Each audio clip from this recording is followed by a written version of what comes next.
5 सितंबर बागेश्वर उपचुनाव होना है, यानी कि कुछ ही घंटों के बाद। बीजेपी हो कांग्रेस हो, तैयारी पुख्ता।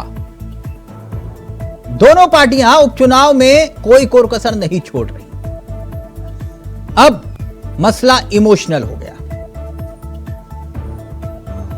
अब यहां लड़ाई बदल गई क्योंकि चंदन की पार्वती रो गई। वैसे इस चुनाव को 2024 में होने वाले लोकसभा चुनाव को लेकर आगे की रणनीति तैयार करने का मौका मिलेगा। कहा जा सकता है कि बागेश्वर उपचुनाव दोनों पार्टियों के लिए एक टेस्ट है, जबकि जो महत्वपूर्ण परीक्षा है असल में तो वो लोकसभा चुनाव ही है। अब बागेश्वर उपचुनाव सत्ताधारी बीजेपी के लिए प्रतिष्ठा का सवाल है, तो कांग्रेस इस चुनाव को जीतकर आने वाले लोकसभा चुनाव के लिए खुद को मजबूत साबित करना चाहती है। ऐसे में कहा जा सकता है कि बागेश्वर उपचुनाव 2024 के लोकसभा चुनाव के लिए महत्वपूर्ण हो गया है। कुमाऊं की बागेश्वर विधानसभा सीट अनुसूचित जाति के उम्मीदवारों के लिए आरक्षित होती है शुरू से। उत्तराखंड बनने के बाद साल 2002 में पहली बार हुए चुनाव, जिसमें कांग्रेस के रामप्रसाद टमटा कभी चुनाव जीते थे। 2007 में चुनाव हुआ, तब चंदन राम दास पहली बार चुनाव जीतकर विधानसभा पहुंचे थे। उसके बाद उन्होंने कभी पीछे मुड़ के नहीं देखा। चंदन राम दास की मृत्यु के बाद बागेश्वर विधानसभा सीट खाली हुई और ऐसे में उनकी पत्नी को चुनावी रण में उतारा गया और अब मंच पर उनका आंसुओं का सैलाब। क्या बदल देगा सब कुछ? पहले यह रिपोर्ट देखिए और फिर सीधा रुख करेंगे अपने मेहमानों की तरफ।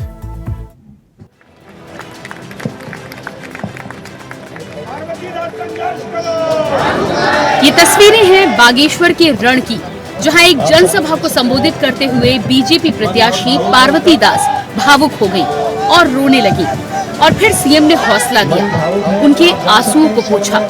यानी जिस कैबिनेट मंत्री के साथ कंधे से कंधा मिलाकर सीएम जनसभाओं को संबोधित करते थे, आज उन्हीं के जाने के बाद उनकी जीवन संगिनी को रण में जीतने के लिए खुद मुख्यमंत्री उनके साथ खड़े हैं। तभी तो जब आंखों से आंसुओं ने छलकना शुरू किया तो सीएम ने खुद उनको चुप करवाया, उनके आंसू पोंछने के लिए रुमाल दिया और उनको सीट पर बिठाया और फिर रौद्र रूप धारण किया। आरोपों के बाणों से ढके सियासी आसमान में माहौल गमगीन हो गया। पार्वती दास के आंसुओं ने सभी को भावुक कर दिया और देखते ही देखते पूरा बागेश्वर पार्वती दास के आंसुओं से भीग गया। अब मंगलवार को जनता को मतदान करना है। सुबह 7 बजे से मतदान शुरू होगा, जिसको लेकर जनता भी तैयार है और अब कोशिश सियासी दलों की मतदाताओं को ज्यादा से ज्यादा पोलिंग बूथ पर पहुंचाने की होगी, ताकि उनके प्रत्याशी चुनावी मैदान में जीत हासिल कर सके। भाजपा और कांग्रेस दोनों ही दल राष्ट्रीय दल हैं और दोनों के बीच इस उपचुनाव में मुख्य मुकाबला देखने को मिल रहा है। ये उपचुनाव राज्य में सत्तासीन भाजपा सरकार के लिए भी साख का सवाल है, क्योंकि बीजेपी इस चुनाव को जीतकर आगामी लोकसभा चुनाव के लिए अपनी चुनावी तैयारी पुख्ता करना चाहती है। लेकिन इससे पहले आरोप प्रत्यारोप का दौर जारी है। कांग्रेस की माने तो बीजेपी की तरफ से इस उपचुनाव में सरकारी मशीनरी का दुरुपयोग किया गया है, विपक्ष के नेताओं को परेशान किया गया है। लेकिन बागेश्वर की जनता सब जानती है और सरकार की जन विरोधी नीतियों पर मतदान कर विपक्ष को मजबूत करना चाहती है। तो वहीं दूसरी तरफ बीजेपी का दावा है कि जनता धामी सरकार के किए गए कामों से खुश है और चुनाव में उनका विजय पताका लहराएगी। देखिए लगातार तो बागेश्वर उपचुनाव दिग्गजों का एक तरफ डेरा और दूसरी तरफ जीत की हुंकार। सीधा रुख करेंगे अपने मेहमानों की तरफ। आपको बता दें आज हमारे साथ इस चर्चा में जो मेहमान शामिल हो रहे हैं उनसे आपका परिचय करवा देते हैं। हमारे साथ इस कार्यक्रम का हिस्सा जो 3 मेहमान बन चुके हैं वो आपकी स्क्रीन पर आ चुके हैं। हमारे साथ मथुरा जोशी जुड़ गए हैं, कांग्रेस के अनुभवी चेहरे हैं। डॉक्टर बसीन साहब किसी परिचय के मोहताज नहीं, लेकिन बीजेपी के सबसे पुराने चेहरों में से एक हैं। और संगीता शर्मा जी आम आदमी पार्टी का युवा चेहरा। आप तीनों का बहुत बहुत स्वागत है। सबसे पहले मैं जोशी जी इस चर्चा की शुरुआत आपसे करना चाहूंगा। अब देखिए मसला इमोशनल हो गया है। चुनावी रण में आंसू दिखाई दे रहे हैं। क्या लगता है आपको, क्या होने जा रहा है बागेश्वर में? ये नहीं, वो ठीक, ये तो आपकी बात बिल्कुल ठीक है कि आंसू भी दिखाए जा रहे हैं, दंगल भी दिखाया जा रहा है, सत्ता का रौब भी दिखाया जा रहा है, सब कुछ दिखाया जा रहा है। लेकिन भारतीय जनता पार्टी दूर दूर तक नहीं जीत रही और ये भारतीय जनता पार्टी समझ भी चुकी है कि हम चुनाव में जीत रहे हैं और बुरी तरह भारतीय जनता पार्टी हार रही है। मुख्यमंत्री भी समझ चुके हैं और उनके प्रदेश अध्यक्ष भी समझ चुके हैं और जिस तरीके से चुनाव, अच्छा ये हार रहे हैं आप ये कह रहे हैं? निश्चित रूप से ये इमोशनल कार्ड नहीं चल पाएगा, कोई इमोशनल कार्ड नहीं चलेगा साहब। आप देख लीजिए ना, कल स्वयं महेंद्र भट्ट जी ने स्वीकार किया कि जो भारत सरकार द्वारा जो चुनाव, राष्ट्रीय चुनाव आयोग द्वारा जो पर्यवेक्षक नियुक्त किया गया है वो बीजेपी की मदद नहीं कर रहा है, वो कांग्रेस की मदद कर रहा है। उसके खिलाफ एक शिकायती पत्र उन्होंने डाला है, कल सबके सामने आया है। ये किस लिए डाला? अगर घबराए हुए नहीं है बसीन साहब, आप घबराए हुए हैं? आप लोग तो कह रहे हैं कि ऐतिहासिक जीत होगी, जोशी जी कह रहे हैं आप लोग डरे हुए हैं, ये इमोशनल कार्ड कह रहे हैं नहीं चलेगा। तिलक जी, ये बात तो तय है कि बागेश्वर उपचुनाव में भारतीय जनता पार्टी की प्रत्याशी श्रीमती पार्वती दास ऐतिहासिक मदद जीतेंगी। और अभी एक हमारे मित्र ने जो शब्द कहा, मुझे उस पर आपत्ति भी। आंसू बहाए नहीं जा रहे हैं जो जी, ये एक पत्नी का दुख है जो जिसने कुछ दिन पहले ही जो है अपना पति खोया है। तो एक स्वाभाविक प्रतिक्रिया थी, स्वाभाविक तौर पर दुख था जो उमड़कर के आंसू के माध्यम से आया। जोशी जी, ये तो बात बसीन साहब सही कह रहे हैं ना, ये तो एक पति पत्नी का रिश्ता होता है, अगर किसी ने खोया अपने को तो स्वाभाविक है इस तरह की बात। नहीं, वो बिल्कुल आपकी बात से मैं भी सहमत हूँ, इस पर कोई दो राय नहीं। पति का दुख भी होगा, पति के लिए आंसू भी बहाए, देखिए पत्नी के लिए तो हर हमेशा ही दुख होगा पति के जाने का, इसमें कोई दो राय नहीं।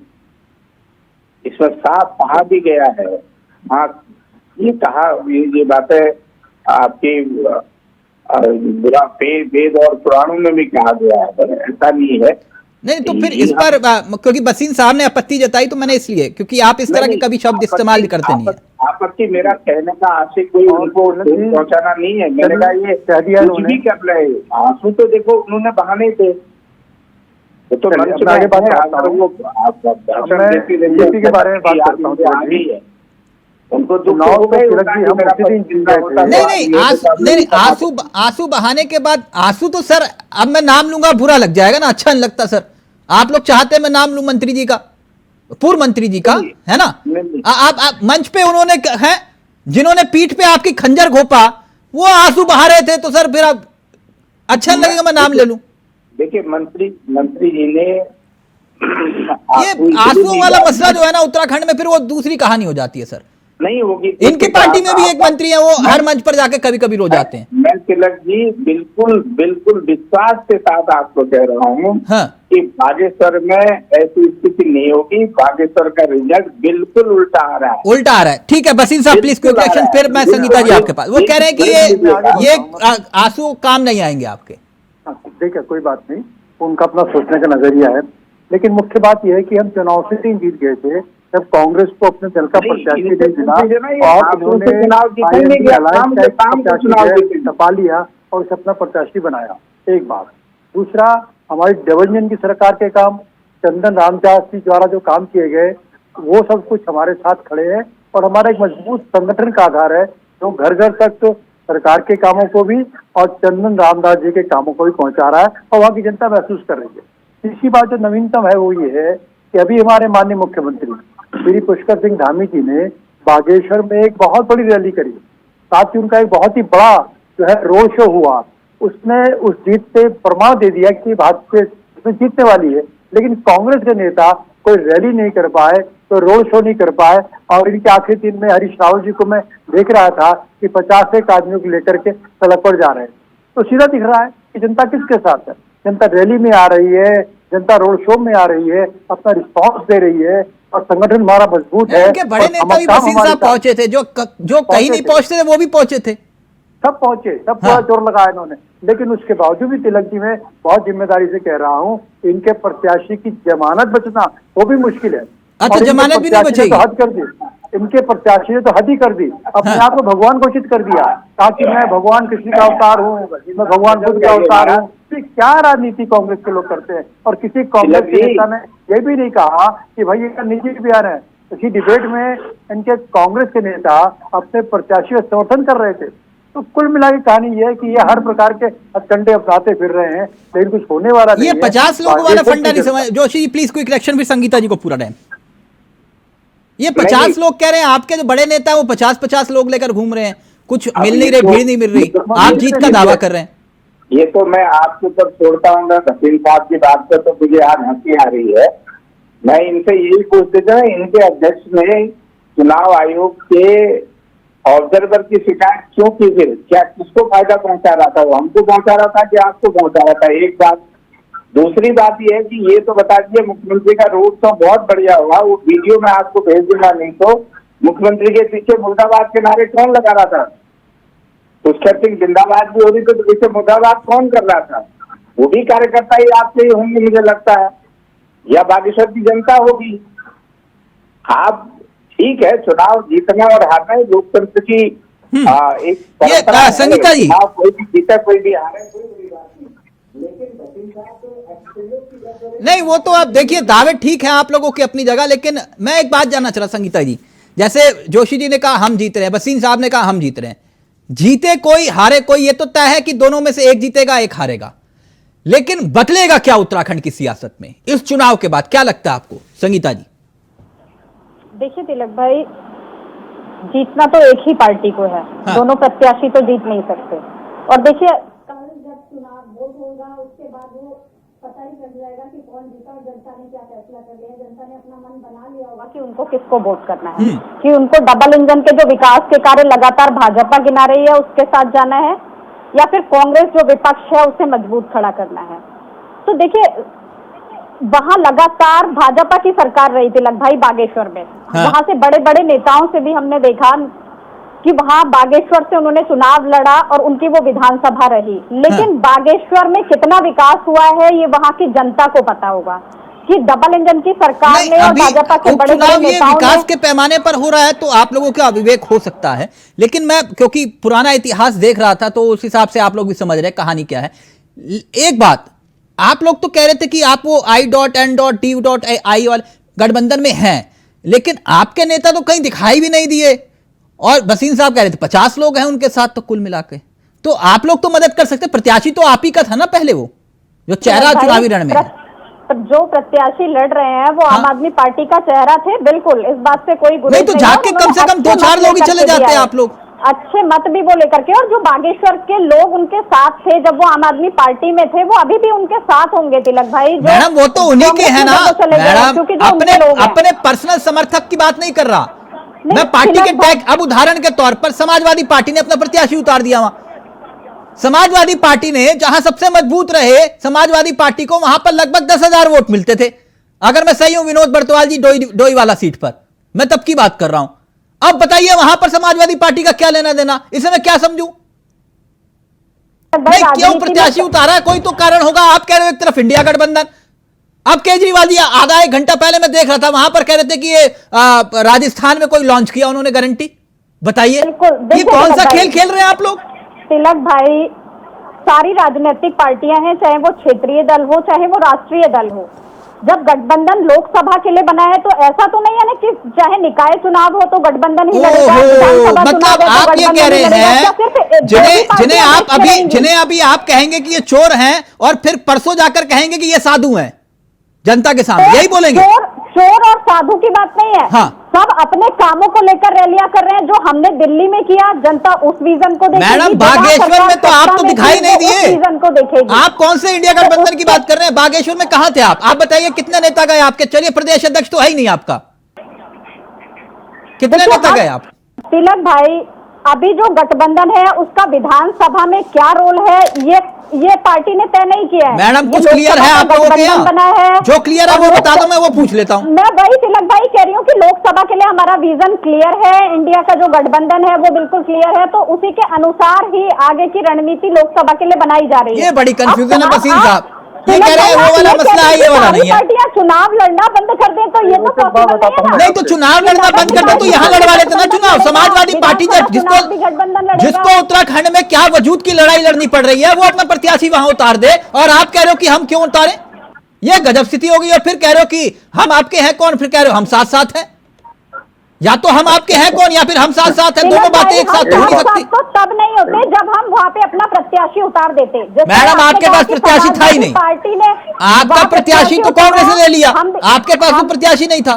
तो देखिए कोई दूसरा प्रत्याशी भी खड़ा किया जा सकता है तिलक भाई, अगर पार्टी को प्रत्याशी खड़ा करना है। समाजवादी पार्टी वहाँ क्या पहले से बहुत स्टैंड है, लेकिन उन्होंने प्रत्याशी खड़ा किया। तो क्यों किया? मैं वही तो पूछ रहा हूँ, कोई तो लॉजिक होगा। बस ये जोशी जी, ये आपको क्या लगता है बसीन साहब, ये तो आपके लिए खुशखबरी है ना, जितने प्रत्याशी उतना है उतनी मौज बहार। तिलक जी बड़ी रोचक बात संगीता जी कह रही थी हाँ। कि ये जो है लोकसभा के मामले में जो है इनका गठबंधन है, और अभी इनके प्रदेश प्रभारी ने कहा है यहाँ पर उत्तराखंड में आकर के, पंजाब से आए थे, उन्होंने कहा कि हम 5 सीट पर लड़ेंगे लोकसभा की। कांग्रेस कह रही है हम 5 सीट पर लड़ेंगे। तो संगीता जी बताएंगी, हमारा ज्ञान बढ़ाएंगी कि 5 सीटें कांग्रेस लड़ेगी, 5 संगीता जी की पार्टी आप लड़ेगी, तो सीटें तो 5 ही है, तो कौन सा गठबंधन लड़ेगा? ये हमारी समझ में नहीं आ रहा। वास्तव में बड़ा रोचक सवाल किया आपने, और उसका उत्तर अगर संगीता जी देते हैं, लेकिन जहाँ तक देखिए अभी जब सीटों का बंटवारा नहीं हुआ है कांग्रेस तो उत्तराखंड में 5 सीटें कांग्रेस लड़ने वाली है या आम आदमी पार्टी लड़ने वाली है, ये गठबंधन तय करेगा। नहीं दे रहा। तो जब आम आदमी पार्टी के हिस्से में वो सीटें आएंगी तो आम आदमी पार्टी लड़ेगी, और अगर वो मथुरा जोशी जी के हिस्से में आएंगी तो वो चुनाव लड़ेंगे। तो उसमें परेशानी क्या है? भाजपा तो अपनी 5 सीटें लड़ेगी ना, भाजपा को अपनी तैयारी करनी चाहिए। भाजपा को इंडिया गठबंधन से इतनी परेशानी क्या है? आप अपनी तैयारी कीजिए, आप अपने विकास के कार्य बनाइए। स्टेटमेंट पर कहा कि अभी आपने कहा कि लोकसभा चुनाव का आपका गठबंधन है, तो आपके प्रभारी ने फिर ये क्यों कहा कि गठबंधन तय करेगा कौन कितनी सीट लड़ेगा? उन्होंने भी दावा कर दिया कि 5 सीट पर लड़ेंगे उत्तराखंड की, और कांग्रेस तो कह ही रही है, तो ये गठबंधन कैसा? मशीन जी मैंने यही कहा कि अभी सीटों का बंटवारा नहीं हुआ है, उसको बताइए ना। सीटों का बंटवारा होगा तो पता चल जाएगा कि 5 सीटों पर कौन चुनाव लड़ेगा, गठबंधन तय करेगा। देखिए लगातार मीटिंग हो रही है, ये गठबंधन तय करेगा और आपको बता देगा। वसीम साहब उनको संगठन तो बनाने दीजिए, वो नेता तैयार करते हैं, आप कहते हैं कि हमारे यहाँ आ जाओ। एक मिनट संगीता जी, मैं समझ सकता हूँ ये बेवजह वसीम साहब परेशान कर रहे हैं आपको। ये एक बात जोशी जी मेरी आवाज आ रही है? संपर्क टूट गया, खैर। लेकिन अगर मगर किंतु परंतु वसीम साहब, उत्तराखंड की जनता है, कभी कोटद्वार कभी डोईवाला कभी खटीमा कर देती है, समझ रहे हैं ना मेरी बात? जी अगर हो गया तो नहीं ऐसा कुछ नहीं होगा, पक्का? वो स्थिति हमारे सामने है, बिल्कुल पक्का। हाँ। इसी प्रकार से नहीं होगा। और जो आपने शुरू में एक बात कही थी, टिप्पणी करी थी, हाँ। तो भी एक बात कहना चाहता हूँ। आपने कहा था कि ये दोनों दलों के लिए लोकसभा चुनाव की तैयारी भी है, तो बागेश्वर की जीत के साथ हम लोकसभा सीटें भी तय जीतने वाले हैं। हम 5 सीटों पर पुनः जीत करके हैट्रिक बनाने वाले हैं। जोशी हारेगी। आप मुस्कुरा रहे हैं, हैट्रिक की तैयारी कर रहे हैं, लेकिन आप मानते हैं ये इंडिया वर्सेस एनडीए वाला मुकाबला भी है? नहीं देखिए सारे मुकाबले हैं, वहाँ बेरोजगार वर्सेस सरकार भी मुकाबला है, वहाँ स्थानीय जनता वर्सेस सरकार भी मुकाबला है, वहाँ सारे मुकाबले हो रहे हैं। वहाँ पर जिस तरीके की हरकत की है या जिस तरीके का वातावरण बनाने का काम भारतीय जनता पार्टी ने किया, उसका निश्चित रूप से भाजपा को, यानी आप मानते, अच्छा मुझे अब ये आप वाला जो गठबंधन है I डॉट वाला N डॉट, ये वाला गठबंधन तो वहां फॉर्मूला काम कर ही नहीं रहा था। अब संगीता जी का कोई चेहरा तो वहां दिखाई नहीं दिया कि उन्होंने बोला कि नहीं बसंत जी हमारे साथ है, चलो हम भी जिंदाबाद के नारे लगा देते हैं, कोई भी नहीं आया। और वहां समाजवादी पार्टी ने अपना प्रत्याशी उतार दिया, और आप कह रहे हो कि नहीं यहाँ सब कुछ है। नहीं सब है, देखिए सबका साथ है, सबको नहीं कहाँ साथ है सर, वो तो प्रत्याशी उतार दिया ना आपके खिलाफ। कोई बात नहीं, उनको भी लोकतंत्र में अधिकार है चुनाव लड़ने का। अगर सर तो फिर साथ कैसे हुआ? आप या तो साथ होंगे या नहीं होंगे। आम आदमी पार्टी ने सपोर्ट किया आपका, किया तो बताइए, दिल पर हाथ रख के बोलिए। आप देखिएगा, आने वाला भविष्य तय करेगा कि कौन साथ होगा कौन नहीं होगा। सर सब आपके सामने है। सर भविष्य तो तय करेगा। आप भी जानते हैं समाजवादी पार्टी का उत्तराखंड में क्या वजूद है अभी, बताइए ना, ईमानदारी से बताइए। कोई वजूद नहीं। ये भी तो फिर आपका प्रत्याशी समाजवादी पार्टी ने क्यों खड़ा किया वहां? सर ये भी एक भाजपा का षड्यंत्र हो सकता है। अच्छा, आप वालों को नहीं खड़ा कर पाए तो इसमें भी बीजेपी का षड्यंत्र है? ये भी हो सकता है। अच्छा, वो भी बी टीम है? अरे राजनीति में कुछ भी हो सकता है, ये कुछ भी कर सकते हैं भाजपा। सपा वाले भी बी टीम है, आम आदमी पार्टी भी बी टीम है। नहीं, अब मैं करते राहुल जी कौन बी है कौन ए है हमारी है, लेकिन मैं कह रहा हूँ भारतीय जनता पार्टी बसीन साहब यहाँ भी मतलब गेम खेल गए। गेम खेलने में तो भारतीय जनता पार्टी की बात कर रहे हैं। राहुल गांधी और अखिलेश यादव जी पिछले चुनाव में साथ साथ थे और अब बाद में अलग हुए। आज भी IN. जो है इनका सो कॉल्ड अलायंस, उसमें फिर साथ खड़े हैं। लेकिन कैसे साथ खड़े हैं क्या है, कुछ नहीं कर रहा है। बागेश्वर में हमको मदद की है। क्या समाजवादी पार्टी एक संदेश दे रही है कांग्रेस को कि भाई उत्तर प्रदेश में हमको अगर हिस्सेदारी प्रॉपर नहीं करी तो हम जो है ये राता बिखेर देंगे? तो सीधा संदेश तो नहीं है। मुझे तो ऐसा लग रहा है कि बागेश्वर के माध्यम से अखिलेश जी ने राहुल जी को सीधा संदेश भेजा है कि भाई या तो हमारी बात को मान लेना और नहीं तो फिर हम ऐसे खड़े होंगे और आपका जो बचा कुचा भी है उस पर निपटा देंगे। ये हो सकता है, हमारा कोई लेना देना नहीं है। भाई आपका घर है, आपका अलायंस है, आप संभालिए। आप संभाल नहीं पाते, आपके नेता कहते कुछ है करते कुछ है, तो भाई हमारी स्थिति को मत कहिए। हम तो स्पष्ट है, एनडीए थे, एनडीए है। आप तो यूपीए थे, नाम बदल लिया। आप यूपीए से नाम बदल लिया क्योंकि आपको जो है पुराने नाम से डर लगता है कि आपके जो किए हुए नहीं। जोशी जी, मेरे को ये सपा वाली केमिस्ट्री नहीं समझ में आई। चलिए ठीक है, आम आदमी पार्टी के घर से नहीं निकले आपके लिए वोट मांगने के लिए, लेकिन ये तिलक जी इनको भसीन साहब को ये मालूम होना चाहिए कि यूपीए में भी एनडीए से टूट के कितने दल आ गए हैं, कितने घटक आ गए हैं। नाम तो देखो सबकी सहमति से नाम बदला है। आपको इंडिया नाम से चिढ़ है क्योंकि आप तो वैसे भी इंडिया के समर्थक कभी नहीं रहे। इंडिया से आपत्ति है, I.in. बोलो ना। नहीं I. क्यों इंडिया बोलेंगे ना, हम तो इंडिया है। मतलब आपको इंडिया से चिढ़ है, इंडिया के झंडे से चिढ़ है। आपने तो 52 साल तक इंडिया का झंडा नहीं फहराया है। भाई भारत का जो झंडा है वो नहीं फहराया है। आपका इतिहास का ज्ञान मुझे विचित्र लग रहा है। नहीं, मेरा ज्ञान देखिए, मेरा ज्ञान तो आपने। अच्छा संगीता जी, फाइनल कमेंट आपका, फाइनल कमेंट आपका। पढ़ा है वो, मैंने पढ़ा है। नहीं, फाइनल कमेंट आपका। एक मिनट संगीता जी, फाइनल कमेंट आपका। ये अगर हार गए जो आपका गठबंधन है, तो ये गठबंधन की हार होगी या फिर कांग्रेस की हार होगी? क्या माना जाएगा इसे, क्या लगता है आपको? तिलक भाई देखिए, जब चुनाव ही दो लोगों ने वहां लड़ा, बीजेपी और कांग्रेस ने, आप इसे कैसे कह देंगे कि ये गठबंधन का चुनाव है? अभी हमारी लोकसभा के लिए नीतियां बन रही हैं, हमारा गठबंधन तैयार हुआ है। अभी विधानसभा, नगर निकाय, इसकी बात नहीं हो रही ना। हाँ। तो जब दो पार्टियों ने चुनाव लड़ा तो दो पार्टियों में से किसी एक की जीत और हार होगी। हाँ, ये बात समझ में आ गई मुझे। सिंपली जो बात समझाई संगीता जी ने, जितना मैं समझ पाया, कि जैसे शादी होती है उससे पहले एक रिश्ता पक्का होता है, हैं? वो उसको कहते हैं कि शादी होने से पहले रोका हो गया है, फिर भैया मामला फिक्स हो गया। आप शादी बाद में करेंगे तब देखेंगे जब निभा पाओगे नहीं निभा पाओगे। यही बात समझा रही ना संगीता जी? यही है ना मसला कि अभी बस रोका हुआ है? नहीं तिलक भाई, कि हम रिश्ता करेंगे के लिए, जिस मिशन के लिए रिश्ता किया है उसी रिश्ते पर फोकस करेंगे ना। नहीं तो मैं वही पूछ रहा हूँ ना, मतलब कोई आप लोगों का कोई लेना देना है बागेश्वर में? नहीं, अब ऐसा तो नहीं है कि जनता ने अगर नरेंद्र मोदी जी को प्रधानमंत्री बनाने की सोचा, 9 साल से जो वो प्रधानमंत्री हैं, तो उन्होंने हर राज्य में भाजपा की सरकार बना दी। ऐसा नहीं किया ना जनता ने, राज्य के मसले पर राज्य के अनुसार वोट किया। अच्छा। और राज्य में अलग अलग पार्टियों मतलब राज्यों में केजरीवाल जी जाएंगे तो अलग जाएंगे और लोकसभा में जाएंगे तो उसी। दिल्ली में चुनाव हुआ तो कांग्रेस ने भी लड़ा, बीजेपी ने भी लड़ा, हमने भी लड़ा, लेकिन जनता को जो पसंद था वो उसके साथ जाकर खड़ी हुई। ओके, लेकिन इतना कम से कम उस गठबंधन की, तथाकथित गठबंधन की कदर कर लेते, 2-4 अपने कार्यकर्ताओं को ही भेज देते कि भैया जाके बसंत जी के नाम के जिंदाबाद के नारे लगा दो, कुछ तो मदद मिलती। क्यों नहीं बसीन साहब? बाकी ठीक है, जोशी जी कह रहे जीतेंगे हम, आप भी कह रहे हो जीतेंगे हम, लेकिन तय तो बागेश्वर की जनता करेगी। हाँ, मैंने खटीमा का जिक्र किया, मैंने कोटद्वार का जिक्र किया, लेकिन लाल कुआं का जिक्र करना भूल गया था, उसके लिए माफी चाहूंगा Joshi ji. Thank you so much, बहुत बहुत शुक्रिया आप सभी का, बहुत बहुत शुक्रिया। बागेश्वर उपचुनाव अब देखिए आगे आगे होता है क्या, लेकिन इतना जरूर है कि मैच रोमांचक है। नमस्कार, जय हिंद, जय भारत, जय उत्तराखंड।